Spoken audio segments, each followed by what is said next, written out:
울산에도 코로나19 백신이 도착해 내일부터 접종이 시작됩니다. 백신이 앞으로 어떻게 접종되는지 취재했습니다. 문재인 대통령이 부산을 방문해 전폭적인 지원을 통한 균형 발전을 약속했습니다. 울산은 광역교통망 확충을 요구했습니다. 울산의 초등학생 수가 계속해서 줄고 있습니다. 인구 절벽을 실감할 수 있지만 뾰족한 대책이 나오지 않고 있습니다. 출입허가 없이 쉽게 들어가지 못하는 보안시설인 항만 펜스가 수개월째 훼손된 채 구멍이 뚫려 있습니다. 여러분 안녕하십니까? 2월 25일 뉴스데스크 울산입니다. 울산에도 코로나19 백신이 도착해 내일부터 접종이 시작됩니다. 앞으로 어떤 순서로 접종이 진행되고 언제쯤 접종할 수 있을지 알아봤습니다. 유희정 기자입니다. 경찰과 군 차량의 호위 속에 코로나19 백신 수송차가 울산 남구보건소로 들어옵니다. 군 관계자가 수송차의 봉인을 뜯고 보냉 가방에 담긴 백신을 꺼냅니다. 냉장 보관 상태가 유지됐는지, 품질에 이상은 없는지 검수를 마친 뒤 백신은 냉장고에 보관됩니다. 울산에 처음으로 도착한 코로나19 백신은 총 20명으로 모두 200명을 접종할 수 있는 분량입니다. 첫 접종은 이 중 한 병을 꺼내 10명에게 이뤄집니다. 남구 길메리 요양병원의 의료진이 보건소로 찾아와 가장 먼저 접종을 받을 예정입니다. 요양병원에서 이렇게 접종이 빠지시는 분들하고 요양시설에 접종하실 분들, 그리고 우리 보건소 직원들도 가능하면 맞을 수 있고, 그런 용도로 3월 중에 접종할 분량입니다. 울산 지역의 1단계 접종 대상은 요양병원, 요양시설의 65세 미만인 종사자와 입소자 등 5,512명으로 모두 아스트라제네카 백신을 맞게 됩니다. 거동이 불편한 대상자가 많은 점을 고려해 병원 안에서 자체 접종을 벌이거나 의료진이 시설을 방문합니다.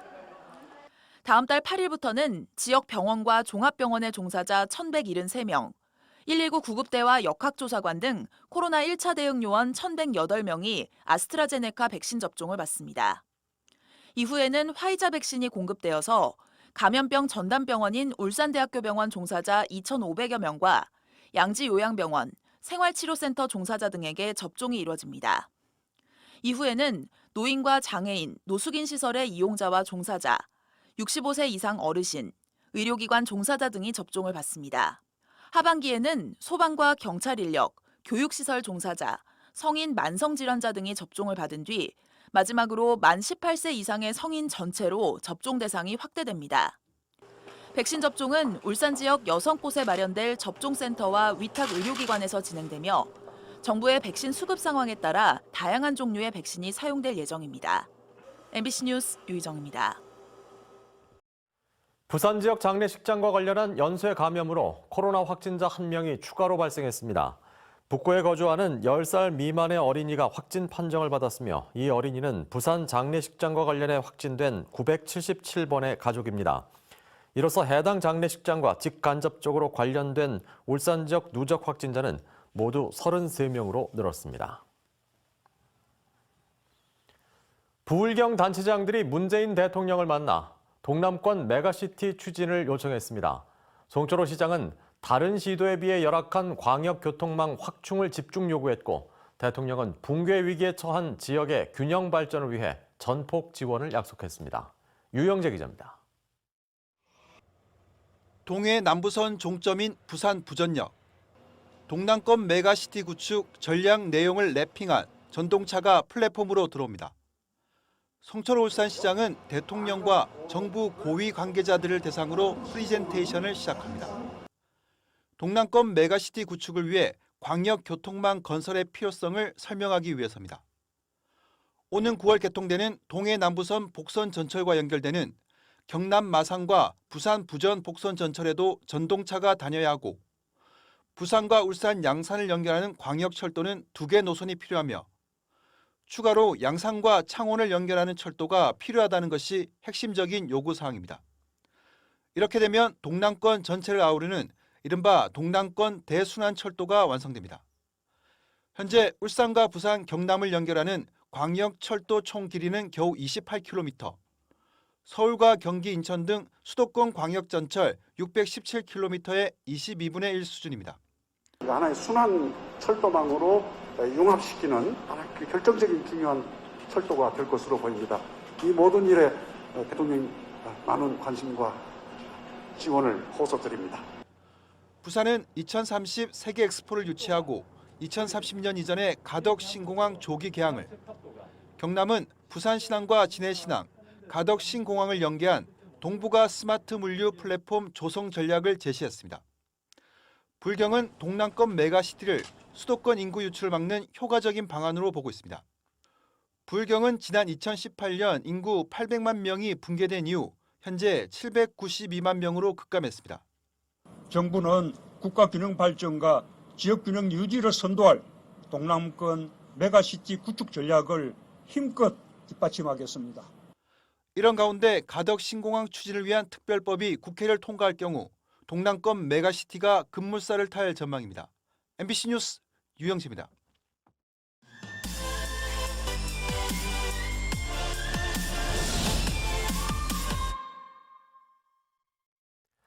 지난해 우리나라가 사상 처음으로 사망자 수가 출생자 수를 앞서는 인구 자연 감소가 나타났습니다.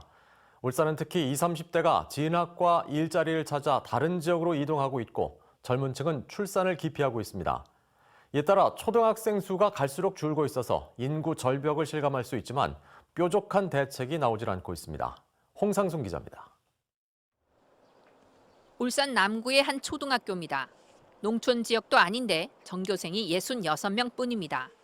올해는 17명이 졸업하고 4명이 입학해 학생 수가 계속 줄고 있습니다. 건물 2동 가운데 뒷 건물은 텅텅 비어 급식실과 체력 단련실 등 특별실로 이용하고 있습니다. 1980년대 초에는 57개 학급에 3,600명이 다니던 과밀 학교였습니다. 주민들이 공업단지에서 멀리 떨어진 쪽으로 이사를 가는 겁니다. 도심 접근성이 떨어지고 공단과 가까운 데다가 학생들이 인근 신축 아파트로 빠져나가서 매년 조금씩 학생 수가 줄어들고 있습니다. 울산 지역 초등학교 121곳 가운데 전교생 수가 100명 미만인 학교는 14곳으로 전체의 12%나 됩니다. 앞으로 초등학생 수를 전망해보면 내년에 조금 늘었다가 이후 계속 줄고 2026년에는 5만 명대로 뚝 떨어집니다. 학생 수가 적정 규모를 유지하지 못하면 통폐합을 검토할 수밖에 없습니다. 교육당국은 그러나 한계 읍면동에 최소한 1개 초등학교는 필요하다고 보고 소규모 학교의 내실을 다지겠다고 밝혔습니다. 소규모 학교의 장점을 살린 특색 있는 교육과정 운영과 작은 학교 지원 조례, 공동 통합구역 설정 등을 통해 소규모 학교 활성화 방안을 모색하고 있습니다. 울산 지역 지자체의 인구 유인 정책이나 정부의 출산 장려 정책은 실효가 없는 상황. 통계청은 50년 뒤에 울산 인구가 69만까지 줄어든다고 내다봤는데 그게 현실이 될 수 있습니다. MBC 뉴스 홍상순입니다. 국제화물선이 오가는 항만은 출입 허가 없이는 아무나 쉽게 들어가지 못하는 보안시설입니다. 하지만 이런 항만의 펜스가 사람이 쉽게 드나들 수 있을 정도의 구멍이 뚫린 채 수개월째 방치돼 있습니다. 관련 기관들이 펜스 수리의 책임을 서로 떠넘기다 보니 항만 보안에도 구멍이 뚫린 겁니다. 정현곤 기자입니다. 국제 화물선이 오가는 울산 온산항의 한 부두. 화학 원료 등이 전 세계로 오가는 국제항만입니다. 출입 허가를 받지 않은 사람과 차량은 쉽게 들어가지도 못하는 보안시설입니다. 이런 보안시설의 펜스 일부가 수개월째 훼손된 채 그대로 남아 있습니다. 지난해 태풍 마이삭의 영향으로 펜스가 부서진 건데 수리되지 않고 있는 겁니다. 지난해 태풍으로 펜스가 넘어가 이처럼 사람이 오갈 수 있을 정도로 구멍이 뚫렸습니다. 온산항 관리와 관련된 기관은 울산항만공사, 울산지방해양수산청, 부두관리회사 총 3곳입니다. 항만공사는 국제항해선박 및 항만시설의 보안에 관한 법률 제23조를 근거로 항만시설 보안 책임자로 등록된 부두관리회사가 펜스를 수리해야 한다는 입장입니다. 하지만 해당 회사는 항만을 빌려 쓰고 있는 입장이라며 항만시설 소유자인 항만공사나 해수청이 수리해야 한다는 겁니다. 해수청 역시 국가에서 수리하는 게 맞다고 판단하고 있지만 해수청이 해야 하는지 항만공사가 해야 하는지 법률 검토를 거쳐야 한다는 입장입니다. 정확한 입장을 듣기 위해 울산항만공사와 울산지방해양수산청, 부두관리회사에 인터뷰를 요청했지만 모두 거절했습니다. 이처럼 책임을 떠넘기는 사이 경비가 삼엄해야 할 보안시설인 국제항만에는 구멍이 나 있는 상황. 취재가 시작되자 해당 기관들은 다음 달 회의를 거쳐 해당 펜스를 수리할 기관을 결정할 예정이라고 입장을 밝혔습니다. MBC 뉴스 정인곤입니다. 큐브 뉴스입니다. 코로나19 여파로 지난해 대면 업종은 창업이 줄고 비대면 업종은 창업이 늘어난 것으로 집계됐습니다. 중소벤처기업부가 밝힌 2020년 창업기업 동향을 보면 지난해 울산은 농업, 임업, 어업 관련 창업은 173개로 55.8%, 정보통신업은 205개로 6.2% 증가했습니다. 반면 숙박과 음식점업은 4,278개로 7.9%, 예술과 스포츠, 여가 관련 서비스업은 515개로 16.5% 감소했습니다.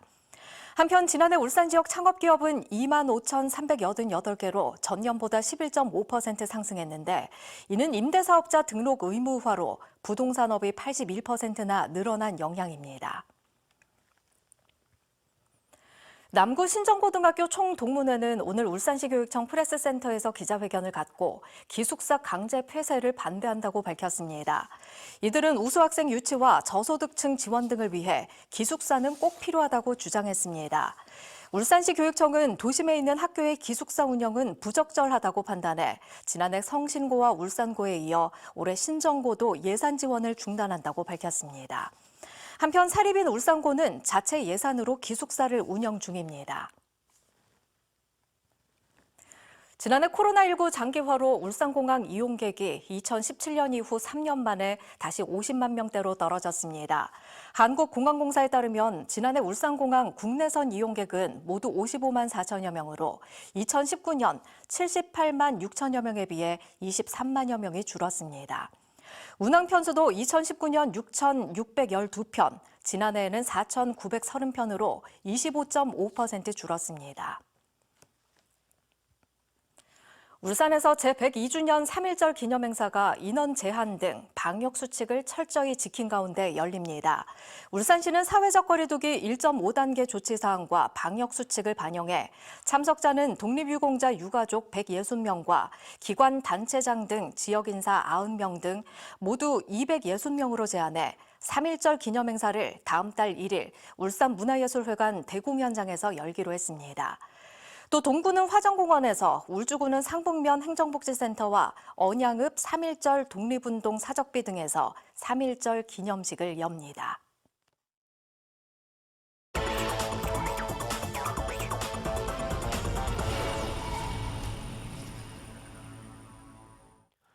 대리운전 기사를 불러놓고도 5m 정도의 음주운전을 한 50대가 벌금 1,200만 원을 선고받았습니다.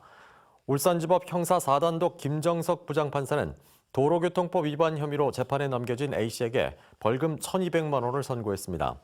A씨는 지난해 7월 밤 부산에서 지인과 술을 마신 후 대리운전 기사를 불러 운전을 맡기는 과정에서 혈중 알코올 농도 0.129% 상태로 차를 5m가량 직접 운전해 재판에 넘겨졌습니다.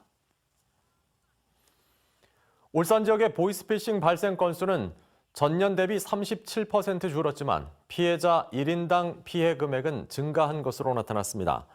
경찰은 최근 계좌를 통해 송금하는 유형이 감소하고 직접 만나서 돈을 건네는 대면 편취형 보이스피싱이 증가해 피해 금액이 커진 것으로 보인다고 설명했습니다.